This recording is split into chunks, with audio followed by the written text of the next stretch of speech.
وہ آنسو بھری نگاہوں سے اپنا روپ سامنے موجود آئینے میں دیکھ رہی تھی۔ اتنی حسین لگ رہی تھی کہ آئینہ بھی دیکھ کر شرما جائے، مگر اس کی آنکھوں میں اس کے چہرے پر خوشی نہ تھی، بلکہ چہرہ یوں پھولا ہوا تھا جیسے چہرہ نہ ہو، کوئی گول گپا ہو۔ سخت برداشت کے باوجود بھی اس کی آنکھوں سے آنسو نکل آئے تھے۔ ایک لمحے کے لیے تو عرشیہ کا دل کیا کہ وہ اپنی ان آنکھوں کو ہی نوچ کر پھینک دے جو ہمیشہ غلط وقت پر بہنا شروع ہو جاتی ہیں، مگر یہ آنکھیں اس کی آنکھیں تھیں۔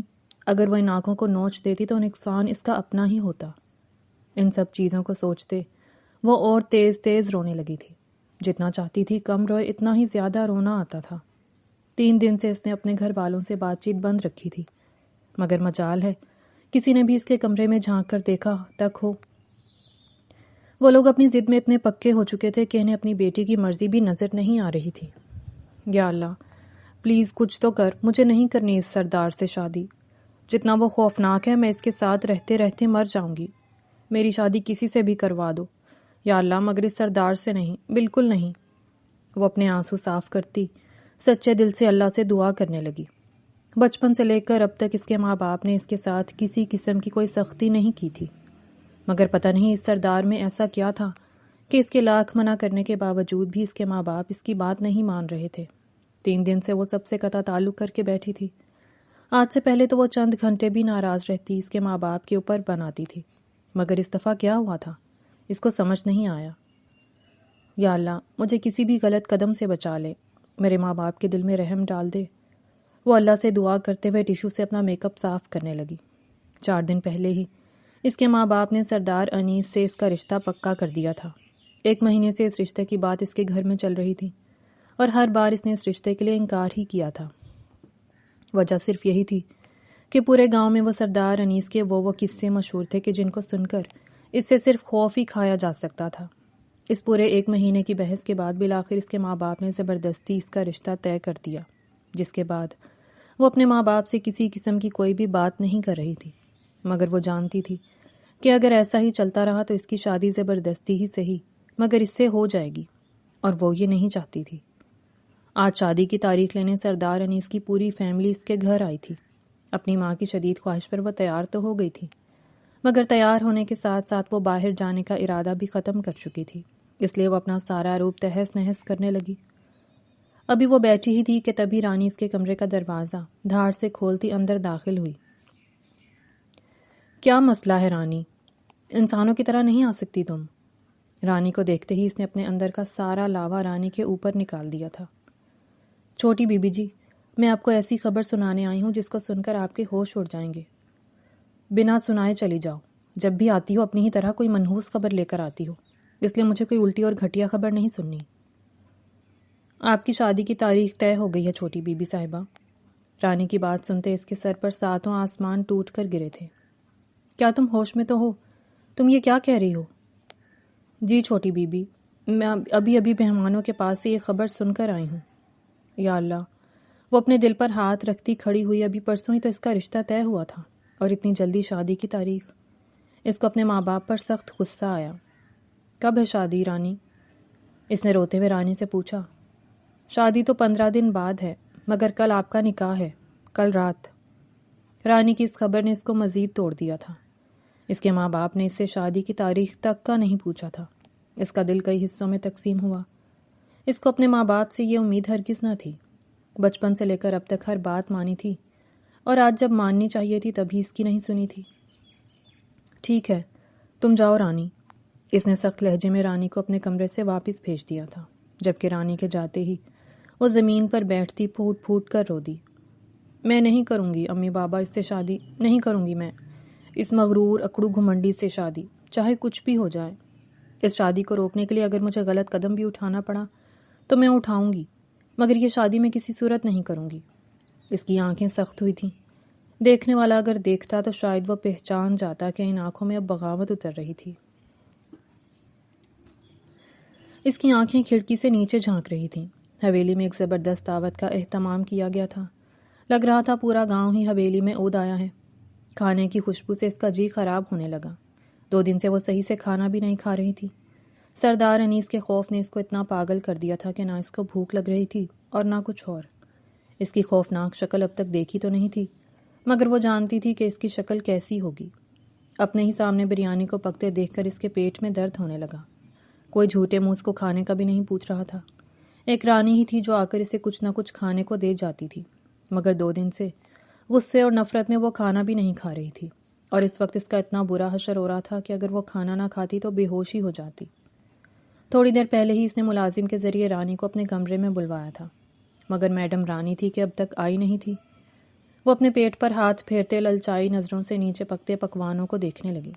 تمام گاؤں والوں کے لیے طرح طرح کے کھانے بنائے جا رہے تھے۔ زیادہ لوگ تھے اس لیے کھانے کچن میں نہیں بلکہ باہر ہی پکوائے جا رہے تھے۔ یا اللہ، اتنے سارے لوگوں میں یہاں سے کیسے نکلوں گی؟ اس نے اپنے دل میں موجود خیال کو حقیقت کا رنگ پہنانے کی بھرپور کوشش کی تھی۔ یہ تو طے ہے کہ میں اس سردار سے کبھی شادی نہیں کروں گی، چاہے اس کے لیے مجھے اس گھر سے بھاگنا ہی کیوں نہ پڑے، اور اب یہی طریقہ ہے جس سے میں اس منحوس سردار سے بچ سکتی ہوں۔ وہ فیصلہ کرتے کھڑکی سے ہٹ گئی۔ اس کے پاس بس اب چند گھنٹے بچے تھے۔ ان چند گھنٹوں میں اسے کیا کیا کرنا تھا، کیا کیا نہیں، اس بارے میں اسے سوچنا بھی تھا۔ حویلی سے کیسے نکلنا تھا، یہ ایک لمبی کہانی تھی، اور اس کو اس چیز پر بیٹھ کر بہت لمبا سوچنا تھا۔ وہ کھڑکی بند کرتی اپنے بستر پر آ کر بیٹھی۔ تقریباً 5 منٹ بعد رانی بھی موجود ہوئی۔ رانی کو دیکھتے اسے غصہ آ گیا تھا۔ پچھلے آدھے گھنٹے سے تمہیں بلایا ہوا ہے اور تم ہو کہ اب آ رہی ہو؟ وہ چھوٹی بی بی جی، آپ کو تو معلوم ہے نا گھر میں کتنا کام ہے، اب فارغ ہوئی ہوں تو آ گئی ہوں۔ مجھے بھوک لگ رہی ہے رانی، وہ روحان سے لہجے میں بولی۔ میں صدقے جاؤں چھوٹی بی بی جی، آپ نے مجھ سے کیوں نہیں کہا؟ تم آؤ گی تو تم سے کہوں گی نا۔ جاؤ اور نیچے جو بریانی پک رہی ہے وہاں سے تھوڑی بریانی لے کر آؤ، مجھے بہت بھوک لگ رہی ہے۔ جی بی بی جی، میں بھی لے آتی ہوں۔ رانی فوراً ہی اٹھی تھی۔ اور ہاں رانی سنو، کسی کو پتہ نہ چلے، وہ کھانا میں کھاؤں گی، تم اپنے نام سے لے کر آنا وہ کھانا۔ جی بی بی جی، میں لے کر آتی ہوں۔ رانی تابیداری سے اس کے کمرے سے نکل گئی تھی۔ رانی کے جانے کے بعد وہ بھوک سے تڑپتی بستر پر کروٹ بدلنے لگی۔ کھانے کی خوشبو تھی کہ للچائی جا رہی تھی اور پیٹ تھا کہ بھوک سے مرا جا رہا تھا۔ تقریباً 20 منٹ بعد رانی اندر داخل ہوئی۔ ٹرے میں اچھی خاصی بریانی دیکھتے عرشیہ نے اسے سوالیہ نظروں سے دیکھا تھا۔ تم پاگل ہو گئی ہو رانی، اتنا سارا کھانا کون کھائے گا؟ بی بی جی، رات کو آپ کو کسی بھی وقت بھوک لگ سکتی ہے، اس لیے میں زیادہ لے آئی۔ رانی کی بات سنتے اس نے سکون کی گہری سانس لی تھی۔ اگر ان مشکل وقتوں میں اس کے ساتھ کوئی تھا تو وہ رانی ہی تھی۔ رانی بچپن سے ہی ان کے گھر میں موجود تھی، دونوں ہم عمر تھیں، اس لیے دونوں میں دوستی بھی تھی۔ رانی، تم بھی میرے ساتھ کھاؤ۔ وہ ایک اور پلیٹ میں کھانا نکالتی اس پلیٹ کو رانی کے سامنے رکھنے لگی۔ رانی بنا کچھ بولے اس پلیٹ کو اٹھاتے اس میں سے کھانا کھانے لگی۔ رانی، تم جانتی ہو نا مجھے اس کھڑوس سردار سے شادی نہیں کرنی۔ اس کی بات پر رانی کو افسوس آیا تھا۔ جی بی بی جی، میں نے تو بہت دعائیں کی تھیں کہ آپ کے اماں ابا آپ کی سن لیں، مگر کیا ہی کریں، نصیب کی بات ہے۔ نہیں رانی، میں اپنے خوف کو نصیب کی بھینٹ نہیں چڑھنے دوں گی۔ اگر اماں ابا نے میری بات نہیں سنی تو میں بھی اب ان کی بات نہیں سنوں گی۔ میں کسی قیمت پر یہ شادی نہیں کروں گی، چاہے مجھے کچھ بھی کرنا پڑے۔ اس کی بات سنتے رانی کی بھوک مر گئی۔ کیا مطلب چھوٹی بی بی صاحبہ، آپ کیا کرنا چاہ رہی ہیں؟ رانی کو ہول اٹھنے لگے۔ زیادہ کچھ نہیں، مگر کل میں یہاں سے نکل جاؤں گی اور مجھے یہاں سے نکلنے میں تم مدد کرو گی۔ اس کی بات سنتے رانی کا چہرہ خطرناک حد تک سرخ ہوا تھا۔ بی بی جی، کیا آپ پاگل ہو گئی ہیں؟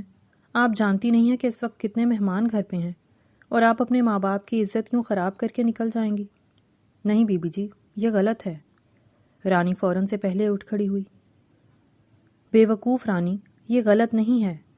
غلط وہ ہے جو یہ سب میرے ساتھ کر رہے ہیں۔ تم میری مدد کرو گی تبھی میں مانوں گی کہ تم میری سچی دوست ہو۔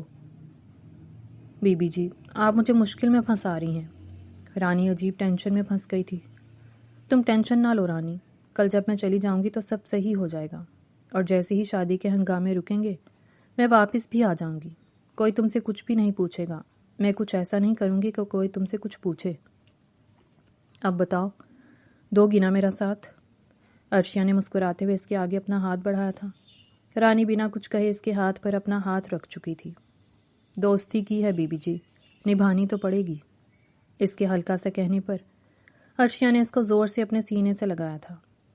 تم میری بہت اچھی دوست ہو، تم واقعی بہت اچھی ہو رانی۔ جب میں یہاں سے چلی جاؤں گی تو مجھے تم سب سے زیادہ یاد آؤ گی۔ وہ اس کے بالوں پر ہاتھ پھیرتی نرمی سے بولی۔ رانی کا دل بھی خراب ہو گیا تھا۔ بچپن سے لے کر اس گھر میں ایک ہی تو اس کی ساتھی تھی، وہ بھی اس گھر سے جا رہی تھی۔ اس کا دل بری طرح گھبرانے لگا۔ چلو کوئی نہیں، آپ کھانا کھاؤ، کل کا دن بہت مشکل ہوگا۔ دونوں کے لیے ہی عرشیہ اس کا کندھا تھپکتے دوبارہ سے کھانا کھانے میں مصروف ہو گئی، جبکہ رانی کی بھوک اب مکمل طور پر مر چکی تھی۔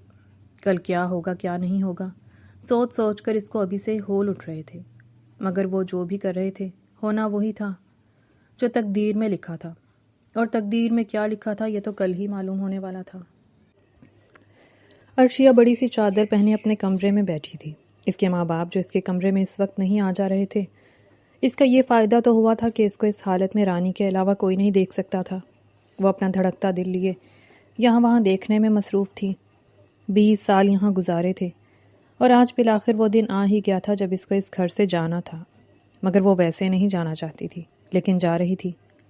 یہی سوچ سوچ کر اس کا دل بھر رہا تھا۔ ابھی وہ بیٹھی ہی تھی کہ تبھی اس کے کمرے کا دروازہ بجا کر رانی اندر داخل ہوئی۔ رانی کو دیکھتے ہی وہ بھی فوراً سے اٹھ گئی۔ سب ٹھیک ہے نا رانی؟ بہت سارے مہمان ہیں بی بی جی، اگر کسی نے دیکھ لیا تو آپ جانتی ہیں نا کیا ہوگا۔ کچھ نہیں ہوگا رانی، اللہ پر بھروسہ رکھو۔ میں مانتی ہوں میں غلط کر رہی ہوں، مگر یہ لوگ بھی تو غلط کر رہے ہیں نا۔ شادی کا تو حق اللہ نے خود دے رکھا ہے۔ میں نے شادی سے انکار کیا مگر انہوں نے میری بات نہیں سنی۔ اب ان سب کا فرض بنتا ہے کہ تھوڑی سی سزا یہ بھی بھگتیں۔ وہ اپنی چادر اچھے سے اپنے ارد گرد لپیٹتے رانی کے پاس آئی تھی۔ رانی اپنے آنسوؤں کو چھپاتی اس کے سینے سے لگ گئی۔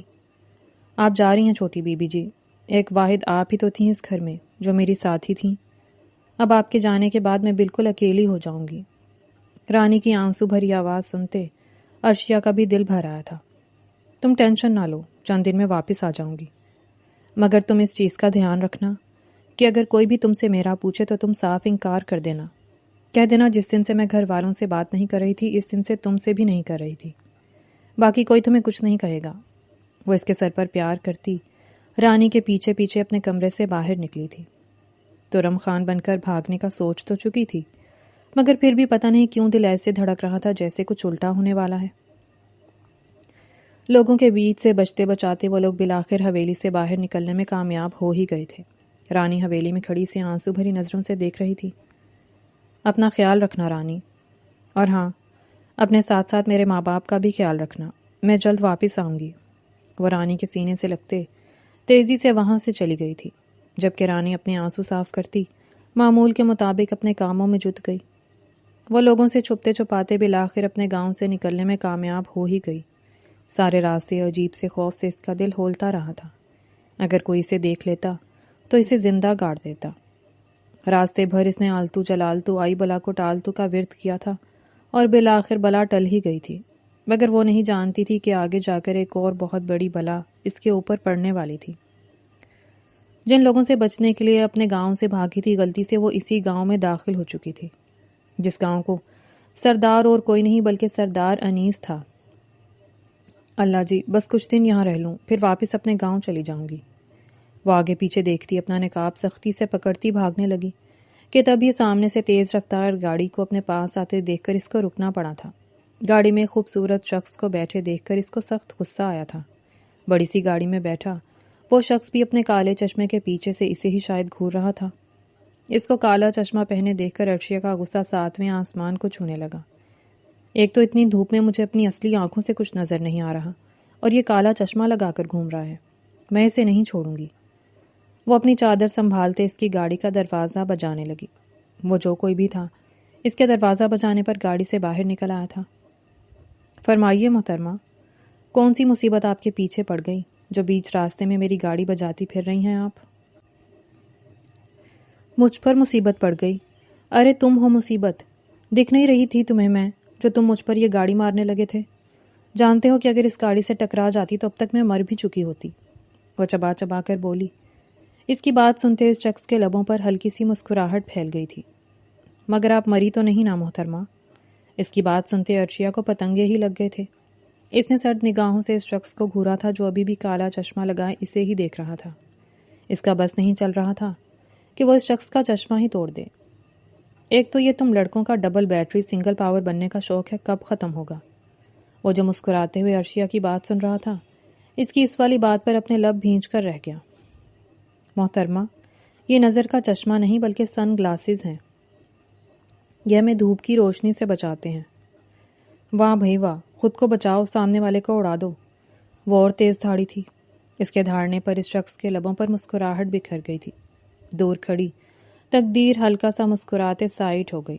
اب آگے کیا ہونا تھا یہ تو آگے ہی معلوم ہونے والا تھا، مگر ہاں کچھ تو ایسا تھا جن کی نشاندہی یہ ہوائیں کر چکی تھیں۔ بولتے بولتے وہ گہری گہری سانس لینے لگی۔ پچھلے 2 گھنٹے سے وہ مسلسل چل رہی تھی اور اب چلنے کی ہمت اس میں نہیں بچی تھی۔ اس کی یہ حالت دیکھتے وہ شخص ہلکا سا مسکرایا۔ محترمہ، کیا آپ کسی ریس سے بھاگ کر آئی ہیں؟ وہ اپنے ہونٹوں پر ہاتھوں کی مٹھی جماتا ایک ہلکے لہجے میں بولا۔ اس کی اس بات پر عرشیہ نے خطرناک نگاہوں سے اسے دیکھا تھا، مگر بولی کچھ نہیں تھی۔ اس کی نظروں کو دیکھتے اس شخص کو اپنا جواب مل چکا تھا کہ میڈم جی کسی ریس سے بھاگ کر نہیں آئی تو پھر کسی شادی کے مندر سے بھاگ کر آئی ہیں۔ وہ اس کے پاس جھکتا شرارتی لہجے میں بولا۔ اپنی بکواس بند کرو تم۔ اس کے صحیح اندازے پر اس نے اسی کو آڑے ہاتھوں لے لیا تھا۔ اس کی چیخ پر وہ شخص اپنے کانوں پر انگلی گھماتا اسے ہی دیکھے جا رہا تھا۔ لڑکی تھی یا دھماکہ، اس کو سمجھ نہیں آ رہا تھا۔ میں اس منحوس گھٹیا ترین جنگلی سردار انیس سے بھاگ کر آئی ہوں، جس سے آج رات میرا نکاح ہے۔ وہ گہری گہری سانس لیتے بولی، جبکہ اس کی بات سنتے ہی سامنے کھڑے شخص کی آنکھوں میں چنگاری پھوٹی تھی۔ سنا ہے کہ وہ بڑا ہی کوئی جنگلی سردار ہے۔ میں نے سنا ہے اس نے اپنے گاؤں میں عورتوں کو الگ الگ قسم کے پردے کروائے ہوئے ہیں، بلکہ صرف عورتوں کو ہی نہیں، میں نے تو سنا ہے کہ وہ اپنی بھینسوں تک کو پردہ کرواتا ہے۔ نہیں بھائی نہیں، ایسے انسان کے ساتھ میں نہیں رہ سکتی، اس لیے مجھے بھاگنا ہی مناسب لگا۔ میں نے سنا ہے کہ اس کی مرضی کے خلاف اس کے گاؤں میں کچھ نہیں ہوتا۔ کیا آپ کو بھی پتا ہے اس کے بارے میں؟ وہ اس کو دیکھتے بولی، جبکہ اس کے دیکھنے پر وہ بری طرح گھبراتا تیزی سے نفی میں سر ہلانے لگا۔ میں تو شہر کا رہنے والا ہوں محترمہ، گاؤں کسی کام سے آیا تھا۔ بھلا مجھے کیا معلوم ہو سکتا ہے کہ جو سردار اپنی بھینسوں کو بھی پردہ کرواتا ہے وہ بھلا ہے کون؟ سنا ہے اس کی شکل بڑی خوفناک ہے، بڑی بڑی مونچھوں والا زہریلا آدمی ہے وہ پھر سے چبا چبا کر بولی، جبکہ اس کی بات سنتے وہ شخص اپنے ہونٹوں پر دوبارہ سے اپنے ہاتھ کی مٹھی جما گیا تھا۔ کیا تم نے نہیں دیکھا کسی مونچھوں والے بدصورت سے آدمی کو؟ اس کی منہ سے بدصورت کا لفظ سنتے اس شخص کی آنکھوں سے مزید تیزی سے چنگاریاں پھوٹنے لگی تھیں۔ اگر دیکھتا تو یہاں یوں نہ کھڑا ہوتا۔ ویسے آپ نے اچھا کیا جو آپ گھر سے بھاگ گئیں۔ جتنی پیاری آپ ہیں، آپ کو تو کسی شہری بابو سے شادی کرنی چاہیے۔ وہ اس کو اوپر سے نیچے تک گہری نظروں سے دیکھتے ہوئے بولا، ہے نا، میں بھی اپنے ماں باپ کو یہی کہتی ہوں، مگر مجال ہے جو ان دونوں میں سے کسی نے بھی میری سنی ہو۔ مگر اب مزہ آ رہا ہوگا نا دونوں کو، اور کروائیں زبردستی میری شادی۔ مگر آپ ایسے گھر سے بھاگ گئی ہیں جس کا آپ بتا رہی ہیں اگر وہ واقعی اتنا خطرناک ہے تو وہ تو آپ کو ڈھونڈ نکالے گا۔ اس شخص کی بات سنتے ہی عرشیہ کا چہرہ خوف سے گلابی پڑا تھا۔ اچھا بولو بدزبان، وہ چلائی تھی۔ نہیں مطلب، میرا وہ مطلب نہیں ہے، میں یہ کہہ رہا ہوں کہ آپ کو جلد سے جلد کسی سے نکاح کر لینا چاہیے، کیونکہ نکاح کے بعد اگر آپ کے گھر والوں نے یا اس شخص نے آپ کو ڈھونڈ بھی لیا تو کچھ حاصل نہیں ہوگا۔ کیوں؟ کیونکہ آپ تو نکاح شدہ ہو چکی ہوں گی نا۔ اس کی بات سنتے پہلے تو عرشیہ کو کچھ سمجھ ہی نہ آیا، مگر آہستہ آہستہ وہ اس شخص کی پوری بات سمجھ گئی تھی۔ ہاں، گھر والوں کا خوف تھا جو اب تک اس سے چمٹا ہوا تھا۔ اگر وہ واقعی کسی سے نکاح کر لیتی تو اس کے گھر والے اس تک پہنچ کر بھی اس کا کچھ نہیں بگاڑ سکتے تھے۔ تم صحیح کہہ رہے ہو، مجھے واقعی کسی سے نکاح کر لینا چاہیے۔ جی بالکل، کیا آپ مجھ سے نکاح کریں گی؟ وہ سیاہ گلاسز اتار کر سائڈ پر رکھتے اس کی آنکھوں میں دیکھتا پوچھنے لگا۔ اس کی نیلی آنکھوں میں دیکھتے ہی ایک لمحے کے لیے عرشیہ کو اپنا سانس رکتا محسوس ہوا تھا، مگر دوسرے ہی لمحے وہ پیچھے ہوئی۔ تم سے؟ مگر کیوں؟ دیکھیں مس، ہمارے پاس اتنا وقت نہیں ہے، آپ کے گھر والے آپ کو اب ڈھونڈ رہے ہوں گے، ہمیں جلد سے جلد کچھ کرنا ہوگا۔ نکاح کے بعد میں آپ کو ویسے بھی شہر لے جاؤں گا، کسی کو پتہ بھی نہیں چلے گا کہ آپ گئی کہاں، اور جب یہ سب رک جائے گا تو پھر ہم آپ کے گھر والوں سے بھی مل لیں گے۔ اس کی بات سنتے تھوڑا تھوڑا عرشیہ مائل ہونے لگی۔ تم صحیح کہہ رہے ہو، مگر ہاں، یہ نکاح اصلی نکاح نہیں ہوگا، یہ نکاح بحیثیت مجبوری ابھی تو ہم کر رہے ہیں، مگر جب میں کہوں گی تب تم مجھے طلاق دے دو گے. اگر تم راضی ہو تو بولو. بات کی باتیں بعد میں سوچیں گے مس، ابھی آپ میرے ساتھ چلیں. وہ سختی سے عرشیہ کا ہاتھ تھامتے اس کو فرنٹ سیٹ پر لا کر بٹھا چکا تھا، جبکہ وہ خوف سے اس نکاح پر راضی ہو گئی تھی. اگر واقعی اس کو اس کے گھر والے اور انیس ڈھونڈ نکالتے تو پھر اس کے ساتھ یہی ہوتا کہ یا تو اسے مار دیتے یا پھر زبردستی اسی وقت اس کا نکاح انیس سے کروا دیتے، اور وہ مرنا پسند کر سکتی تھی مگر اس شخص سے نکاح نہیں. وہ اللہ کے حضور شکر ادا کرتی اپنی چادر کو اپنے اوپر طریقے سے درست کر چکی تھی، جبکہ ڈرائیونگ سیٹ پر بیٹھا وہ شخص اپنے ہونٹوں پر ہاتھوں کا پنجہ جمائے ہلکا سا مسکرا دیا. اس کی مسکراہٹ کے پیچھے کیا ایسا چھپا تھا کسی کو سمجھ نہ آیا، مگر ہاں کچھ تو ایسا تھا جو چھپا تھا مگر بہت جلد آگے پتہ لگنے والا تھا. تقریباً 3 گھنٹے کی لمبی ڈرائیونگ کے بعد ان کی گاڑی شہر کی ایک مسجد کے آگے آ کر رکی. ان 3 گھنٹوں میں ان دونوں نے مختلف موضوعات پر کافی لمبی بات کی تھی، جس کے بعد عرشیہ کو اس کی طرف سے اطمینان ہو گیا تھا کہ وہ شخص غلط نہیں تھا، اور اس کو ساتھ ساتھ اس چیز پر بھی یقین آ گیا تھا کہ ہر اجنبی برا نہیں ہوتا. وہ شہر کی مسجد کو اشتیاق سے دیکھتے گاڑی سے باہر نکلی. دوسری جانب سے وہ شخص بھی تیزی سے اس کے پاس آیا تھا. چلے محترمہ، عصر کی اذان سے پہلے پہلے ہمیں یہ نکاح کرنا ہوگا. آپ کو گھر سے نکلے ہوئے کم از کم 5 سے 6 گھنٹے ہو رہے ہیں. اگر انہوں نے آپ کو ڈھونڈ لیا تو پھر آپ کے لیے مشکل ہو جائے گی. اس کی بات سنتے ہی وہ اسبات میں سر ہلاتے تیزی سے اس کے پیچھے پیچھے چلنے لگی. وہ اس کو ایک جگہ بٹھا کر اندر چلا گیا تھا. وہ اپنی چادر درست کرتی مسجد کو دیکھنے میں مصروف تھی. تقریباً آدھے گھنٹے بعد وہ شخص مولوی صاحب اور 4-5 گواہان کے ساتھ وہاں آیا تھا. اس کو آنکھوں سے اشارہ کرتے وہ گھونگھٹ لینے کا کہنے لگا. اس کی آنکھوں کا اشارہ سمجھتے وہ جلدی سے اپنے چہرے پر گھونگھٹ ڈال چکی تھی. اپنے تئیں تو وہ مکمل طور پر اطمینان میں تھی، مگر اصلی بم تو اب پھٹنے والا تھا. مولوی صاحب، نکاح شروع کروائیں. اس شخص کی آواز سنتے ہی اس نے خود کو اس نکاح کے لیے تیار کیا تھا. 2 بار قبول ہے بولنے کے بعد میڈم کو بلاخر خیال آ ہی گیا تھا کہ مولوی صاحب کی بات بھی سن لینی چاہیے. عرشیہ رحمان بنت رحمان خان، آپ کا نکاح سردار انیس ولد عالم خان سے 50 لاکھ روپے سکہ رائج الوقت طے کیا جاتا ہے. کیا آپ کو یہ نکاح قبول ہے؟ مولوی صاحب کے الفاظوں کو سنتے اس کے سر پر 7 آسمان ایک ساتھ آ گرے. اس نے اپنے کپ کپاتے ہوئے ہاتھوں کو سنبھالتے خود کو نارمل کرنے کی کوشش کی. ہو سکتا ہے کہ یہ کوئی اور ہو، بس نام سیم ہو. دل عجیب انداز میں دھڑکنے لگا. مولوی صاحب کے ایک اور بار پوچھنے پر وہ مجبوراً آخری بار قبول ہے کہتے نکاح نامے پر سائن کر چکی تھی. مگر سائن کرتے ہی اس کو یہ بات سمجھ آ گئی تھی کہ جس چیز سے بچ کر وہ بھاگ رہی تھی قسمت اس کو اسی جگہ واپس لے آئی تھی. وہ آنسو بھری آنکھوں سے اپنے سامنے بیٹھے انیس کو دیکھ رہی تھی، جو مسکراتے ہوئے 3 بار قبول ہے کہتا نکاح نامے پر سائن کر رہا تھا. اس کے ساتھ جو ہوا تھا اس کو سمجھ ہی نہیں آ رہا تھا کہ وہ خود کو اس وقت کیسے سنبھالے. نکاح کے فوراً بعد تمام گواہان اور مولوی صاحب ان دونوں کو مبارکباد دیتے جا چکے تھے، جبکہ ان کے جانے کے بعد بھی وہ یوں بیٹھی تھی جیسے کبھی اٹھ نہ سکے گی. اس شخص کو اپنے بے حد پاس محسوس کر کے اس کی سانس رک گئی تھی. چلے محترمہ، یا ساری عمر یہیں بیٹھی رہیں گی؟ انیس کی طنزیہ آواز سنتے اس نے اپنے کپ کپاتے ہوئے ہاتھوں کو اپنے دوپٹے کے نیچے کر لیا. اس کے کپ کپاتے ہوئے ہاتھوں کو دیکھ کر انیس مسکراتے ہوئے نرمی سے اس کے ہاتھوں کو اپنے ہاتھوں میں تھام چکا تھا. محترمہ، آپ جانتی ہیں نا کہ گاؤں جانے میں ہمیں پھر سے 3 گھنٹے لگیں گے، اور رات ہونے سے پہلے پہلے ہمیں گاؤں بھی پہنچنا ہے، اس لیے فوراً اٹھیں، ہمیں ابھی نکلنا ہے. اس کی بات پر وہ اپنے آنسو ضبط کرتی کھڑی ہوئی تھی.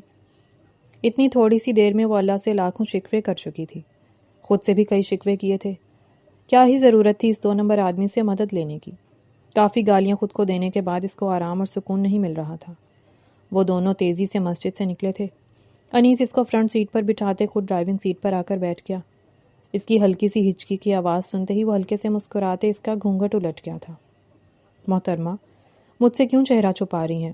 ویسے بھی میں تو اب آپ کا شوہر ہوں، اور نکاح سے پہلے جب آپ اپنا چہرہ مجھے دکھا سکتی ہیں تو ابھی کیوں نہیں؟ وہ طنز کرتا اس کا دوپٹہ سیٹ کرتے گاڑی کو گاؤں کے راستے پر ڈال چکا تھا. وہ اس کے طنز پر نہ چاہتے ہوئے بھی ہچکیوں سے رونے لگی. سردار انیس اس کو روتے ہوئے دیکھ کر اپنے ہاتھوں کا پنجہ دوبارہ سے اپنے ہونٹوں پر جما چکا تھا. شاید صاحب بہادر کی یہ عادت تھی کہ ہنستے ہوئے وہ اپنی مسکراہٹ کو کافی حد تک چھپاتے تھے. تو تم نے مجھے دھوکہ دیا ہے، وہ بھرائے لہجے میں بولی. میں نے؟ محترمہ، میں نے آپ کو کب دھوکہ دیا؟ میں نے تو آپ سے کچھ کہا ہی نہیں. وہ شرارتی لہجے میں بولا۔ اس کا شرارتی لہجہ سن کر عرشیہ کا دل کیا کہ وہ اپنا سر پیٹ لے۔ واقعی اس شخص نے اس سے کچھ کہا تھا کیا، یا وہی سب کچھ کہے جا رہی تھی؟ اور جو کہا تھا سوچ کر ہی اب اس کا چہرہ خوف سے زرد پڑتا جا رہا تھا۔ جتنی گالیاں وہ اس شخص کو دے چکی تھی، اس کو معلوم تھا کہ یہ شخص حویلی جا کر اس کو اپنے کتوں کے آگے ڈلوا دے گا۔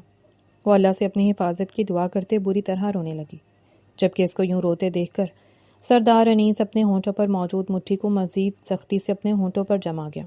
اس کا چہرہ دیکھتے ہی وہ اندازہ لگا سکتا تھا کہ محترمہ اس وقت کیا سوچ رہی تھی، اور بالکل سوچنا بھی چاہیے۔ تھوڑی دیر پہلے اس کے منہ سے اپنے لیے ایسی باتیں سن کر اس کے کانوں سے دھواں نکل گیا تھا، اور اب وقت آیا تھا کہ میڈم کو بھی پتہ چلے کہ اس وقت اس پر کیا گزر رہی تھی۔ وہ ہلکے سے مسکراتے گاڑی کی سپیڈ پہلے سے زیادہ تیز کر چکا تھا۔ ساتھ ساتھ آج وہ واقعے پر ہنسی بھی آ رہی تھی۔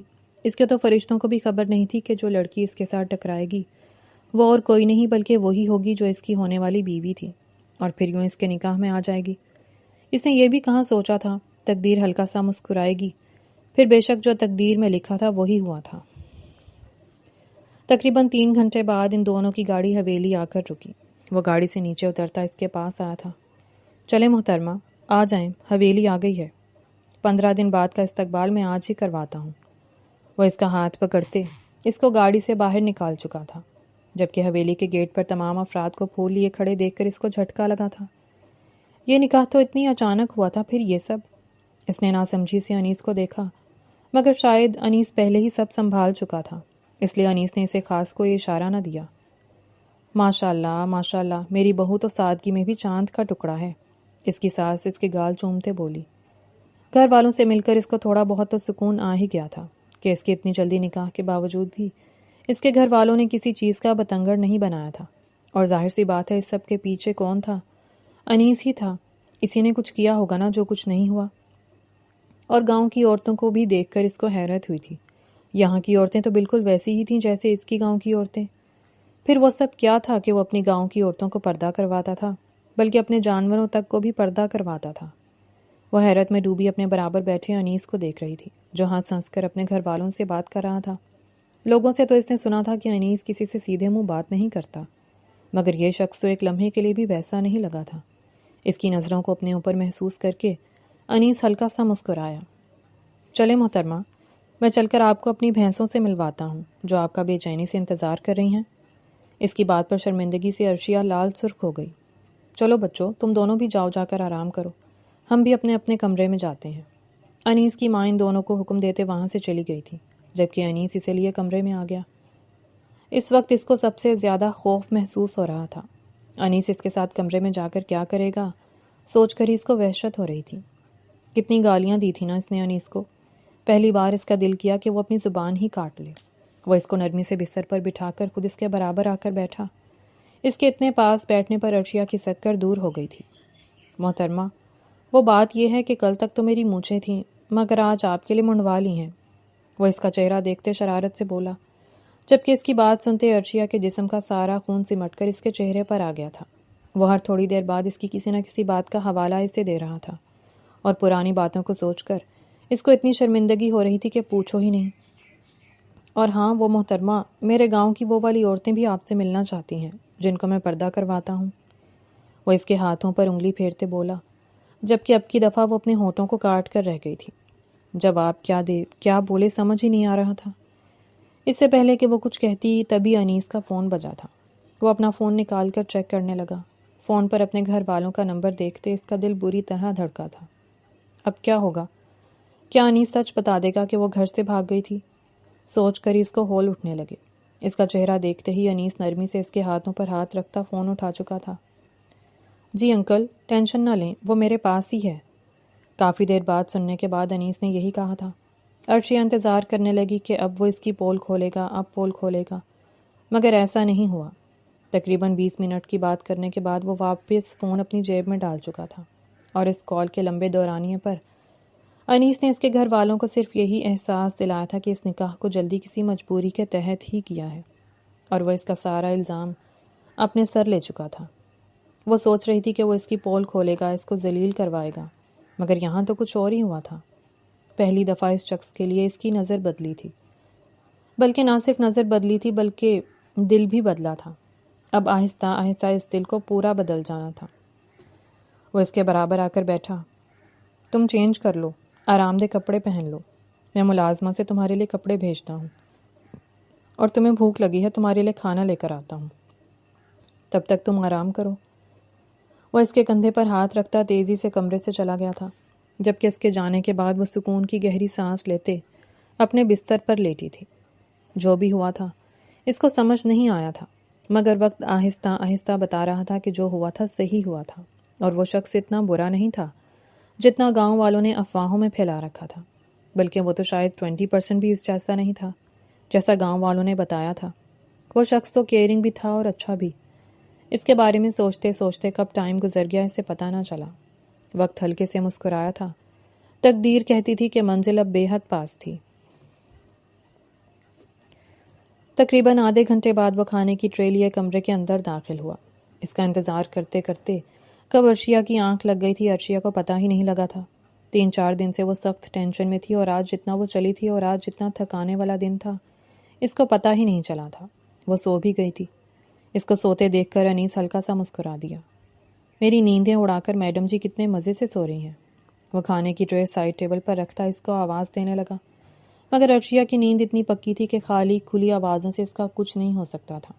کافی دیر اس کو آوازیں دینے کے بعد وہ اس کا کندھا پکڑ کر ہلانے لگا، مگر کندھا ہلانے سے بھی عرشیہ کو کوئی فرق نہیں پڑا تھا. ایسے ہی تو اس کی ماں نہیں کہتی تھی نا کہ قبر سے مردے اٹھ کر آ جائیں گے، مگر وہ نہیں آئے گی. تھک ہار کر وہ اس کے برابر بیٹھتا، اس کا چہرہ تھپ تھپا کر اسے اٹھانے لگا. اٹھی تو تھی نہیں میڈم.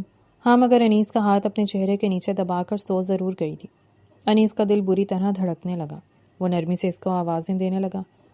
یکدم شاید اسے بھی عجیب سا احساس ہوا تھا، اس لیے وہ جھٹکے سے اٹھ کر بیٹھ گئی. اپنے سامنے انیس کو بیٹھے دیکھ کر کئی پل کے لیے وہ گلابی ہو گئی تھی. دوپٹے کا ہوش تھا ہی نہیں، پتہ نہیں کہاں رکھا تھا. دوپٹہ ڈھونڈنے کے لیے اپنا ہاتھ آگے بڑھایا تو اپنے ہاتھ میں انیس کا ہاتھ دیکھتے وہ اور زیادہ شرمندہ ہو گئی تھی. اگر میرا ہاتھ چھوڑ دو تو کھانا کھا لیں. انیس شرارتی انداز میں مسکراتے اپنے ہاتھ کی جانب اشارہ کرنے لگا. اس کے اشارے پر وہ بری طرح گلابی پڑتی فوراً سے پہلے اس کا ہاتھ چھوڑ چکی تھی. انیس مسکراتے ہوئے بریانی کی پلیٹ اس کے سامنے رکھ چکا تھا. اتنی ساری بریانی دیکھتے ہی اس کی آنکھیں کھل گئیں. میں اتنا کھانا نہیں کھاتی، وہ اپنے لب کاٹتے بولی. اٹس اوکے، میں کھلا دیتا ہوں، بس تم منہ کھولتی جانا. وہ بریانی کی پلیٹ اپنے ہاتھ میں پکڑتا چمچ بھرنے لگا. وہ بے یقینی سے انیس کو دیکھ رہی تھی. اس کے بارے میں جو سنا تھا سب غلط ثابت ہوا تھا. یہ شخص تو کوئی اور تھا، کوئی اور دنیا سے ہی آیا تھا. ورنہ جتنی گالیاں وہ اسے دے چکی تھی اس کی جگہ کوئی اور ہوتا تو پتہ نہیں اس کے ساتھ کیا کیا کرتا. اپنی حرکتیں یاد کرتے ہی اس کی آنکھوں میں آنسو آ گئے تھے. فضول باتیں مت سوچو، بس منہ کھولو. اور اس کا دھیان چمچ کی جانب دلاتے ہلکے لہجے میں بولا. وہ بنا کچھ کہے اپنا منہ کھول چکی تھی. وہ نوالے بنا بنا کر اس کے منہ میں ڈالنے لگا. جتنا کھانا وہ پورے دن میں کھاتی تھی اتنا کھانا وہ بھی انیس کے ہاتھوں سے کھا چکی تھی. پلیٹ کو خالی دیکھتے اس کو یقین ہی نہ آیا. انیس مسکراتے ہوئے اب اسے کھیر کھلانے میں مصروف تھا. تقریباً 20 منٹ بعد وہ اس کو پورا کھانا کھلا چکا تھا. تم لیٹو، میں بس یہ پلیٹیں رکھ کر آتا ہوں، وہ نرمی سے کہتا ٹرے اٹھائے کمرے سے باہر نکل گیا. جبکہ اس کے کمرے سے جانے کے بعد وہ اس کے بارے میں سوچتے مسکرانے لگی. دل بدل رہا تھا، اسے یقین نہیں آ رہا تھا. تقریباً 20 منٹ بعد انیس کمرے کے اندر داخل ہوا. وہ آئی ایم سوری، مجھے پتا ہے تمہیں میرا انتظار کرنا پڑا، مگر جو ملازم ابھی سو رہے تھے اسی وجہ سے مجھے 2-4 برتن تھے میں نے خود ہی دھو دیے. اس کی بات سنتے ہی اب کی دفعہ وہ پہلے سے بھی زیادہ بے یقین ہوئی تھی. 20 سال کی ہونے کے باوجود اس نے کبھی برتن نہیں دھوئے تھے، اور وہ شخص برتن دھو کر آیا تھا. اس کو اپنے کانوں پر یقین نہیں آیا. اچھا چلو اٹھو چلتے ہیں، وہ اس کے پاس آتے بولا. ہیں میں مطلب کہاں جانا ہے؟ وہ اٹھ کر بیٹھتی اپنے گلے میں دوپٹہ ڈال چکی تھی. ارے میری بھینسوں کے پاس، بیچاری پردہ کر کر کے تھک گئی ہیں، تم انہیں ایک بار دیکھ لو گی پھر میں ان کا پردہ کھلوا ہی دوں گا، وہ اس کو آنکھ مارتے بولا. اس کی بات پر وہ سر سے لے کر پیر تک شرمندہ ہوئی تھی. یہ شخص تو اسے بار بار ان پرانی باتوں کے حوالے دے رہا تھا، اور اس کی یہ باتیں سن کر اس کے کان تک سرخ ہوئے جا رہے تھے. میرے کہنے کا مطلب وہ سب نہیں تھا، وہ اپنے لب کاٹتے دھیمے لہجے میں بولی. کیا کیا بولا تم نے؟ اس کی اتنی دھیمی آواز وہ سن ہی نہ پایا تھا. میں یہ کہہ رہی ہوں کہ میرا یہ مطلب نہیں تھا، میں نے آپ کے بارے میں یہ سب سنا تھا. اور میں یہ بھی سمجھ رہی تھی کہ آپ گھر آ کر مجھے ماریں گے، مجھے اپنے کتوں کے آگے ڈالیں گے۔ ڈرتے ڈرتے بالآخر اس نے وہ بات بھی کر دی جو وہ کب سے کرنا چاہ رہی تھی۔ اس کی اس بات پر انیس کی مسکراہٹ سمٹ گئی تھی۔ اپنی عورتوں کو مارنا، اس پر ہاتھ اٹھانا یا اسے تکلیف دینا میرے نزدیک سب سے گھناؤنا کام ہے عرشیہ۔ اور تمہیں ماروں گا میں؟ تمہیں مارنے سے پہلے میں خود کو نہ مار لوں؟ اس کی بات سنتے عرشیہ کا دل دھڑک اٹھا تھا۔ اس سے پہلے کہ وہ اس سے اور کچھ کہتی، وہ تیزی سے کمرے سے نکل گیا۔ شاید اس کی باتوں پر اس کا موڈ خراب ہو گیا تھا، جبکہ اس کے کمرے سے نکلتے ہی وہ اپنے سرخ ہوتے چہرے پر ہاتھ رکھ چکی تھی۔ یہ اس نے کیوں کہا تھا؟ اس کو سمجھ نہیں آیا تھا۔ ہاں، مگر وہ ضرور جانتا تھا کہ وہ کیوں اسے نہیں مار سکتا تھا۔ وہ اسے مارنا چاہتا تو بھی وہ اسے مار نہیں سکتا تھا، اتنی محبت وہ اس سے کرتا تھا۔ ہاں، یہ ایسا راز تھا جو انیس نے سالوں سے اپنے دل میں چھپایا تھا۔ وہ اس سے اپنے دل کی بات کہنا چاہتا تھا، مگر عرشیہ کی بات نے اس کو کئی لمحوں کے لیے خاموش کر دیا تھا، جبکہ دوسری جانب عرشیہ کا دل بھی یوں دھڑک رہا تھا جیسے پتہ نہیں کیا ہو گیا ہو۔ ان دونوں کی شادی کو تقریباً 1 مہینے کا عرصہ گزر چکا تھا۔ اس 1 مہینے میں کبھی بھی انیس نے اس کے ساتھ کچھ غلط نہیں کیا تھا، نہ کبھی اونچے لہجے میں بات کی تھی۔ اس کے گھر والے جب اس سے ملنے آئے تھے، اس چیز کو بھی انیس نے بہت اچھے سے ہینڈل کیا تھا اور کسی کو نہیں بتایا تھا کہ اصل میں وہ گھر سے بھاگ رہی تھی۔ اس حقیقت سے اگر کوئی واقف تھا تو ایک وہ تھی، ایک رانی تھی، اور ایک انیس، اور ان سب میں سے کسی نے بھی اس کے بارے میں کسی کو نہیں بتایا تھا۔ مگر شادی کے پہلے دن کے بعد سے ہی دونوں کے بیچ بات بہت کم ہوتی تھی۔ انیس یہ سمجھتا تھا کہ وہ اس کے ساتھ نہیں رہنا چاہتی، اس لیے وہ اس سے دور دور ہی رہتا تھا کہ وہ خود ہی اس رشتے کو قبول کر لے۔ اور دوسری طرف عرشیہ، وہ یہ سمجھتی تھی کہ انیس اس کی کسی بات سے اس سے ناراض ہے۔ وہ سوچ سوچ کر تھک چکی تھی اور آج اس کی برداشت ختم ہو گئی، اس لیے وہ تیزی سے انیس کے پاس گئی تھی۔ انیس جو تھا کھار کر ابھی تھوڑی دیر پہلے ہی آیا تھا، اس نے حیرانی سے عرشیہ کو دیکھا۔ خیریت ہے عرشیہ؟ جی خیریت ہے، مجھے طلاق چاہیے، وہ فٹ سے بولی۔ اس کی بات سنتے انیس کا ہاتھ اپنے جوتے اتارتے رک گیا تھا۔ اس کو کئی لمحوں کے لیے یقین ہی نہ آیا کہ عرشیہ نے کیا بولا ہے۔ کیا کہا تم نے؟ انیس نے اپنی یقین دہانی کے لیے اس سے دوبارہ پوچھا۔ طلاق چاہیے مجھے۔ اس کی بات سنتا انیس کا چہرہ یکدم سرخ ہوا تھا۔ مجھے آپ سے طلاق چاہیے۔ سنا آپ نے؟ میری کسی بھی بات کو اور اگنور نہیں کریں گے اب آپ۔ مجھے ابھی کے ابھی طلاق چاہیے، بلکہ آپ مجھے ابھی اسی وقت طلاق۔ اس سے پہلے کہ وہ اور کچھ کہتی، انیس اس کے منہ پر ہاتھ رکھ چکا تھا۔ خبردار طلاق کا نام اگر اب اپنے منہ سے نکالا تو جیسا افواہوں میں سنا تھا مجھے ویسا بننے پر مجبور مت کرو، کیونکہ بننے پر آیا تو لمحہ نہیں لگاؤں گا اور ویسا ہی بن جاؤں گا۔ طلاق کا نام اگر اب تم نے میرے سامنے لیا تو خدا کی قسم تمہاری زبان کاٹ کر چیل کووں کو کھلاؤں گا میں۔ اس کے لہجے میں اتنی سختی تھی کہ عرشیہ خود ہی دور ہو گئی۔ اس کو دور ہوتے دیکھ کر انیس کو حالات کی سنگینی کا احساس ہوا تھا۔ وہ فوراً سے بھی پہلے آگے بڑھ کر اس کا ہاتھ تھام چکا تھا۔ بے وقوف لڑکی، نہیں سن سکتا تمہارے منہ سے طلاق کی بات۔ اس کی آنکھوں میں آنسو دیکھتے ہی انیس کو اپنی حرکت پر بری طرح غصہ آنے لگا۔ کیا ہی ضرورت تھی اس پر اتنا غصہ کرنے کی؟ کیوں نہیں دے سکتے آپ مجھے طلاق؟ عرشیہ روتے ہوئے بولی۔ کیونکہ نہیں رہ سکتا تمہارے بغیر۔ محبت کرتا ہوں تم سے، تمہیں چاہتا ہوں۔ تمہیں کیا لگتا ہے میرے گھر والوں نے ایسے ہی تمہارا رشتہ مانگ لیا تھا؟ نہیں، ایک روز کالج آتے ہوئے میں نے تمہیں دیکھ لیا تھا۔ اس دن سے تم مجھے بہت اچھی لگتی ہو عرشیہ۔ میں نے گھر والوں سے کہہ کر تمہارا رشتہ بھیجا، مگر میں نہیں جانتا تھا کہ میرے بارے میں اتنی افواہیں پھیلی ہوئی ہیں۔ میں خوش تھا کیونکہ رشتے کے لیے ہاں ہو گئی تھی، مگر اس دن تمہارے منہ سے جب یہ سنا کہ تم اس نکاح سے بھاگ رہی ہو جس کے لیے میں کب سے انتظار کر رہا تھا، اس وقت ایک پل کے لیے میں مر گیا تھا۔ مگر میں نے سوچا چاہے کچھ بھی ہو جائے میں تمہیں اپنے ہاتھ سے جانے نہیں دوں گا، اس لیے بس وہ سب ہوا۔ آپ نے مجھ سے جھوٹ کہا تھا، وہ روتے ہوئے بولی۔ میں نے تم سے ایک بار بھی جھوٹ نہیں بولا تھا میری جان، جھوٹ بولنا میری فطرت میں ہی نہیں ہے۔ اگر اس دن تم مجھ سے کہتی کہ میں تمہیں بتاؤں تو میں تمہیں سب بتاتا۔ اور رہی بات میرے شہری ہونے کی، تو میں شہری بھی ہوں، میں شہر میں بھی رہتا ہوں، میں گاؤں میں بھی رہتا ہوں، میں دونوں ہوں۔ مگر ہاں، تمہیں نہیں چھوڑ سکتا۔ ساری دنیا چھوڑ سکتا ہوں، یہ سرداری چھوڑ سکتا ہوں، یہ گاؤں سب چھوڑ سکتا ہوں، مگر تمہیں نہیں چھوڑ سکتا، کیونکہ تم سے بہت پیار کرتا ہوں میں۔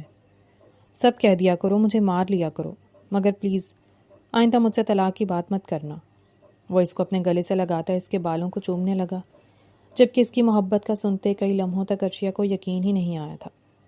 پھر مجھ سے بات کیوں نہیں کر رہے تھے اتنے دن سے؟ عرشیہ نے شکوہ کناں لہجے میں کہا۔ تم مجھے ناپسند کرتی تھی، میں بس تمہیں کچھ وقت دینا چاہتا تھا۔ نہیں، میں آپ کو نکاح سے پہلے ناپسند کرتی تھی، بلکہ میں آپ کو کبھی ناپسند کرتی ہی نہیں تھی۔ میں تو اس کو ناپسند کرتی تھی جس کی ایسی حرکت ہوتی تھی۔ آپ تو ویسے تھے ہی نہیں، پھر میں آپ کو کیسے ناپسند کرتی؟ پہلے دن سے میں آپ کو چاہنے لگی تھی۔ 1 ماہ آپ میرے پاس نہیں آئے، مجھ سے بات نہیں کرتے تھے، مجھے ایسا لگنے لگا کہ شاید آپ نے بھی مجھ سے زبردستی شادی کی ہے، اس لیے آج میں نے آپ سے طلاق کا کہا۔ نہیں تو میں آپ کے بغیر ایک لمحہ بھی نہیں رہ سکتی، ساری زندگی بھلا کیسے رہتی؟ میں خود نہیں جانتی کہ مجھے کب آپ سے محبت ہوئی، مگر ہو گئی۔ مجھ سے وعدہ کریں انیس کہ کبھی میری جگہ آپ کسی اور کو نہیں دیں گے، بلکہ کوئی دوسری عورت آپ کی زندگی میں نہیں آئے گی۔ مجھ سے وعدہ کریں، کیونکہ اگر ایسا ہو گیا تو میں مر جاؤں گی۔ ایسا کبھی نہیں ہوگا میری جان، مجھے کبھی تمہارے علاوہ کسی اور سے محبت نہیں ہوگی۔ میرے لیے تم ہی پہلی ہو اور تم ہی آخری۔ اگر تمہارے علاوہ کوئی عورت میری زندگی میں آئے گی تو وہ میری اور تمہاری بیٹی ہوگی، جو کہ بہت جلد آئے گی۔ وہ اس کی پیشانی چومتے اس کو خود کے قریب کر چکا تھا، جبکہ عرشیہ پرسکون ہوتے ہی اس کے سینے میں چہرہ چھپا گئی تھی۔ بے شک اب ان کی زندگی میں بہت سی خوشیاں آنی تھیں۔ اور آپ کو یہ کہانی کیسی لگی؟ پڑھ کر اپنی رائے کا اظہار کیجیے گا اور چینل کو سبسکرائب کر لیں۔ شکریہ۔